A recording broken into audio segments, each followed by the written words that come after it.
안녕하세요, 반갑습니다. 테크 흐름을 살펴보는 IT 뉴스. 여러분들께서 지금 보시는 영상은 러빈 뉴스입니다.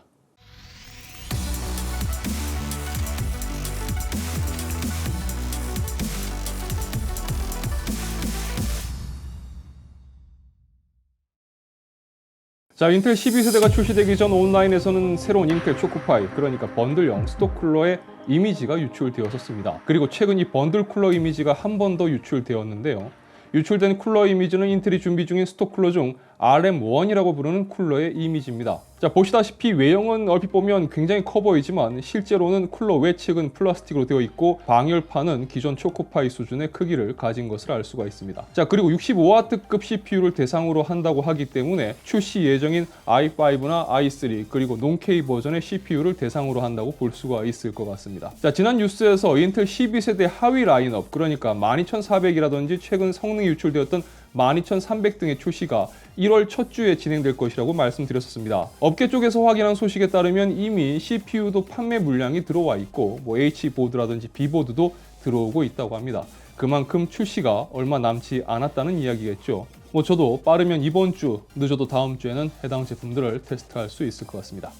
자, 모모모 US는 트윗을 통해서 제조사별 출시 예정인 H보드, B보드 목록을 공개했습니다. 이 B보드의 경우 DDR5 지원 모델이 있다 없다로 예전 논란이 있었습니다. 하지만 DDR5 메모리는 아직도 시장에 제대로 판매 물량이 풀리지 못하고 있고 가격도 DDR4 대비 높은 편이기 때문에 여러 가지 이유로 큰 메리트를 느끼기는 힘든 상황입니다. 어쩌면 기존 사용 중인 DDR4를 그대로 사용할 수 있는 B보드 등이 시장 가격만 잘 나와준다면 더 메리트가 있지 않을까 싶은 생각도 듭니다. 최근 인텔을 보면 상당히 힘든 시간을 보내고 있는 것처럼 보입니다. 2014년 브로드웰부터 시작했던 14나노와의 길고 길었던 인연을 2021년 로켓레이크를 마지막으로 떠나보내고 드디어 10나노 공정으로 들어왔지만 7년의 시간 동안 무슨 일이 있었는지 그건 여러분들도 잘 알고 계시겠지만 긴 시간 쌓여버린 이 똥 때문인지 인텔 12세대는 향상된 성능에도 불구하고 시장에서 엄청난 반응을 끌어냈다고 보기에는 참 애매한 미지근한 상황입니다. 물론 아직까지 인텔의 희망이라고 할 수 있는 i5 라인이 기다리고 있기 때문에 결과는 좀 더 지켜봐야 되겠지만 한편으로는 이거 하나 잘 터진다고 해서 크게 달라질까 싶은 상황이기도 하죠. 이유는 아무리 CPU가 대박을 치더라도 그 주변 DDR5 메모리라든지 끝판왕으로 그래픽 카드도 있죠. 이 녀석들이 버티고 있기 때문일 겁니다.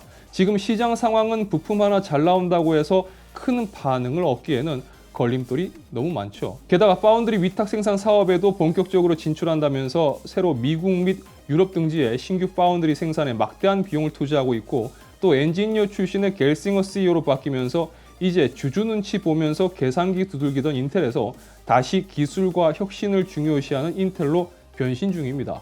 물론 이 변신에도 많은 돈이 들어가죠. 그리고 최근 진행된 IEDM 2021에서 인텔은 이미 관짝에 들어갔다고 평가받는 무어의 법칙을 예토전생시키면서 인텔은 무어의 법칙을 발전시키기 위해 혁신을 멈추지 않는다라고 이야기했습니다. 그리고 몇 가지 인텔이 진행 중인 주요 기술 내용도 공개했는데요. 인텔이 공개한 주요 내용을 정리를 해보면 이렇습니다. 포베러스 패키징 기술을 더 발전시킨 포베러스 다이렉트 패키징 기술을 통해서 기존보다 10배 이상 연결 밀도를 향상시키는 방법을 연구 중이다. 또 동일 면적에 더 많은 트랜지스터를 장착할 수 있는 방법도 연구 중이며 이를 위해 다중 트랜지스터를 적층하는 방식으로 접근 중이다. 방금 말씀드린 포베러스 다이렉트와 이렇게 연결되는 내용이죠. 또한 새로운 재료를 통해서 기존의 한계를 극복하고 다이 영역당 수백만 개 이상의 트랜지스터를 가능하게 하는 방법을 통해 향후 옹스트롬 시대를 준비하고 있다. 그리고 게임 및 AI 같은 응용 프로그램을 위한 향상된 메모리 리소스를 제공하기 위한 인베디드 D램 기술을 개발 중이다. 그리고 실리콘 트랜지스터 기반 양자 컴퓨팅을 통해 높은 성능과 에너지 효율적인 컴퓨팅을 위한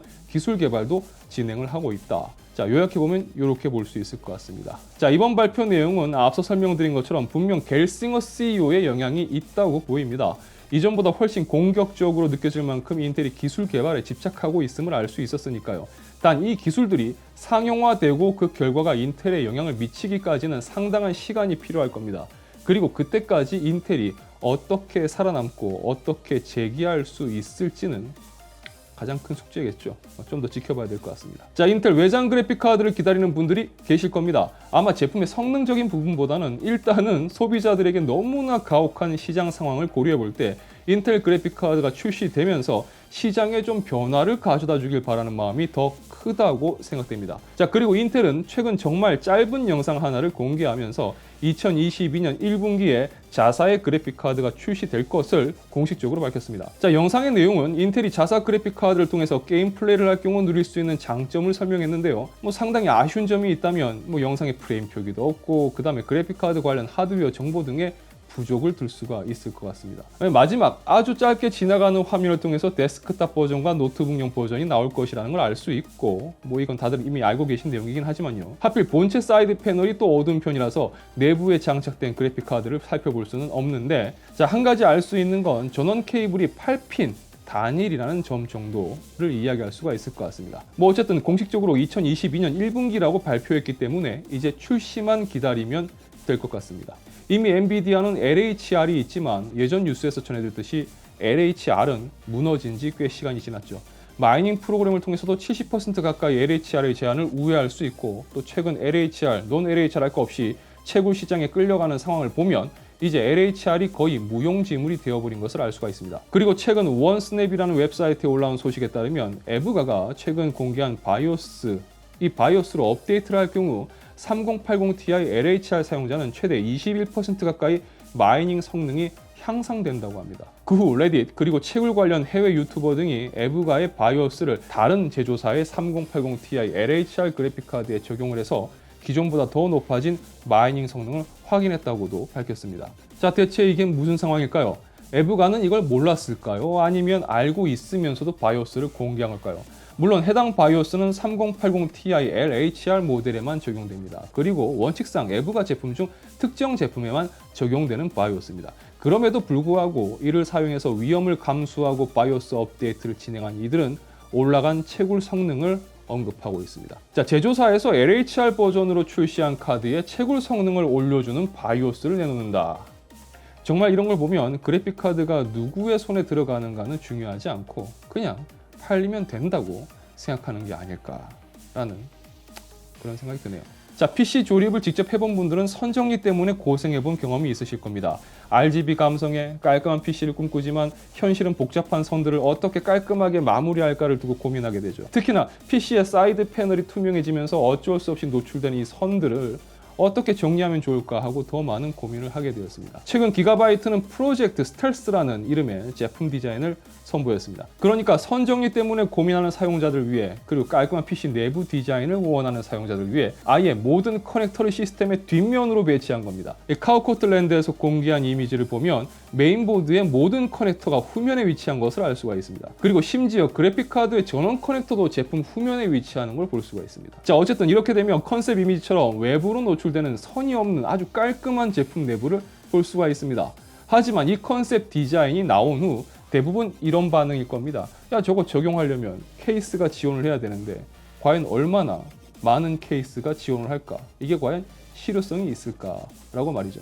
그리고 메인보드, 그래픽카드 등 어로스만 쓰라는 건가? 다른 제조사에서 저걸 따라할 가능성이 있을까? 이런 것 등등. 아마도 기가바이트 어로스 제품군의 하나로 끝날 가능성이 더 높아 보이긴 하지만 깔끔해 보이는 내부 디자인에 혹하는 분들도 분명 계실 겁니다. 자, 기가바이트는 CES 2022에서 프로젝트 스텔스 관련한 제품들을 추가 공개할 예정이라고 합니다. 자, 요즘은 기술이 발전하는 속도가 너무 빨라서 따라가기 버겁다는 생각을 해봅니다. 그리고 AI 관련 기술은 다양한 방면으로 발전하고 있습니다. 그래서 이제는 AI 아나운서까지도 등장을 했는데요. 오해가 있으실까봐 말씀드리지만 협찬이나 PPL 아닙니다. 단지 테크 관련 정보를 다루는 컨텐츠 특성상 제가 호기심이 생겨서 살펴본 건데 이런 것도 있다라는 걸 여러분들께 보여드리고 싶었습니다. 자, 그래서 오늘 마지막 소식은 AI 아나운서가 진행하도록 하겠습니다. 블리자드의 디아블로가 핵앤슬래시 액션 RPG 게임 장르를 개척했고 이후 많은 제작사에서 이와 유사한 게임을 선보였습니다. 그 중에는 나름 성공적인 반응을 끌어낸 게임도 있는 반면에 실패한 게임들도 많았죠. 그리고 내년 1월 13일 우리나라 제작사인 라인게임즈는 핵앤슬래시 액션 RPG 장르의 언디셈버를 출시합니다. 메말랐던 패키지 게이밍 시장에 정말 담비 같은 소식인데요. 조금 특이한 점이라고 한다면 PC와 모바일의 크로스 플랫폼 게임이 될 전망입니다. 이 때문에 모바일 버전은 최근 넘쳐나는 자동 플레이 게임 흐름과는 다르게 해당 기능을 지원하지 않을 예정이라고 합니다. 그리고 멀티플레이를 강조해 최대 8인 협동으로 보스레이드가 가능하며 길드 시스템까지도 지원한다고 합니다. 자동 플레이를 지원하지 않는 모바일 버전을 내놓는 것도 응원할 부분이지만 PC 버전의 게임을 출시하는 게 너무 반갑네요. 게이머들에게 좋은 반응을 끌어낼 수 있다면 좋겠습니다. 다음은 말 많고 탈 많고 이러니 저러니 해도 국내 FPS 게임 중 손에 꼽으라면 절대 빠질 수 없는 게임 배틀그라운드가 1월 12일 무료로 전환될 예정이라고 합니다. 기존의 게임을 구매했던 사용자들은 자동으로 프리미엄 계정으로 전환되며 이를 통해 프리미엄 계정만 사용할 수 있는 게임 내 기능을 제공할 것이라고 합니다. 향후 게임을 이용하는 무료 이용자들은 원할 경우 12.99달러의 요금을 지불하면 배틀그라운드 플러스로 업그레이드할 수 있으며 프리미엄 계정으로 전환할 경우 얻을 수 있는 추가 보상은 다음과 같습니다. 한편으로는 펍지가 이제 의상이랑 스킨 장사로 돈벌이가 되니까 게임을 무료로 돌리는구나 라는 소리도 나오고 있죠. 그리고 무엇보다도 무료 전환 시 핵 사용자들이 다시 극성을 부리는 것은 아닐지 우려의 목소리도 높습니다. 펍지는 핵 방지에 대해서 충분히 준비를 하고 무료 전환을 하는 거겠죠. 사실 핵쟁이 시키들을 때려잡는 가장 쉬운 방법은 뚝배기를 후라이팬으로 후려친 다음에 진실의 방에 끌고 가서 지옥게시 받을 때까지 후드려 패는 게 정답인데 말이죠. 지금까지 AI 아나운서였습니다. 자, 최근 해외 주식 상황이 좋지 못합니다. 엔비디아도 300달러가 무너져 버렸고 AMD나 다른 종목들도 분위기가 많이 안 좋습니다. 주가 하락의 이유에 대해서는 이거다 싶은 특별한 이유보다는 금리 인상에 대한 부담감, 그리고 오미크론, 여기에 제조업체들의 공급 부족에 따른 매출 감소 등을 우려한 복합적인 요인으로 분석하는 의견이 많습니다. 나름 고민이 많으시겠지만 투자는 어디까지나 스스로 결정해서 하는 만큼 잘 생각하셔서 진행하시길 바랍니다. 응원하겠습니다. 참고로 저도 요즘 아주 미쳐버리겠습니다. 고민 중입니다. 자, 유튜브 러비다투천에서는 IT 관련 정보와 리뷰, 언박싱, 그리고 팁을 전해드리고 있습니다. 영상이 유익하시다면 좋아요와 구독, 그리고 알람 설정 부탁드리겠습니다. 시청해주셔서 진심으로 감사합니다. 지금까지 아하투였습니다. 좋은 하루 되십시오. 자, 오늘은 구독자 사연이 하나 있습니다. 킹능성자님께서 13일 어제부터 기말고사가 시작돼서 15일 내일 끝난다고 하셨습니다. 자, 잘 마무리해서 좋은 성적 얻으면 좋겠다고 하셨는데요. 보통 이렇게 말씀하시는 분들은 제가 봤을 땐 나름 노력을 하신 분들이라고 저는 생각합니다. 따라서 분명 좋은 결과가 있을 거라고 생각합니다. 혹시 시험 치시다가 모르는 문제가 나와서 찍었다고 하더라도 반드시 찍은 게 정답일 겁니다. 그리고 절대 시험이 끝나고 나면 그 끝난 시험에 대해서는 미련을 갖지 마세요. 이거 알았었는데 틀렸네. 시험 망친 것 같은데. 이런 생각이 든다고 해서 그 생각 떨쳐내지 못하고 계속 붙들게 되면 다음 시험도, 그리고 시험 전체적으로 영향을 받습니다. 그러니까 절대 지나간 시험에 대해서 미련을 갖지 마십시오. 할 때는 집중해서 후회 없이 하고, 지나간 일에 후회하지 말고 앞으로 다가올 일을 준비하는 게 좋지 않을까요?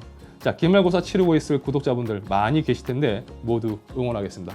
좋은 결과 기도하겠습니다. 파이팅! 자, 이번 주도 건강하게, 즐겁게, 행복하게 보내시길 응원하겠습니다. 마스크 잘 착용하세요. 사랑합니다.